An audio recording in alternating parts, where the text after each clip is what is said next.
So we just got a package from Fujifilm Philippines. And before I continue with this, let me just share with you that Fujifilm Philippines will be having an event this coming weekend, June 27 to 28, and it's in the Corner House in San Juan. So here's the tote bag, and as you can see, there's a cool artwork. So Fujifilm collaborated with the artist Bito, and ito yung mga artworks niya. So sobrang cool. And let's see what's inside the tote bag.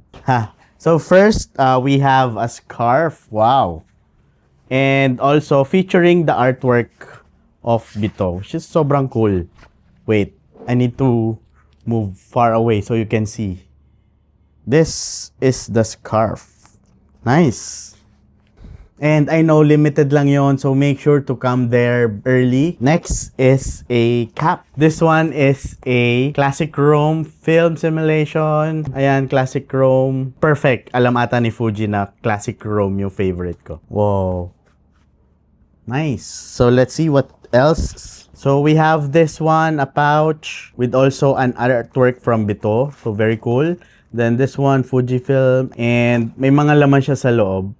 So we have pins, of course, stickers. Meron din siyang keychain. Nice. Lastly, a lanyard. So the Fujifilm weekend event. So I think this one is a pouch or a lens pouch or a camera pouch. You can use it like that. Fujifilm event this coming weekend.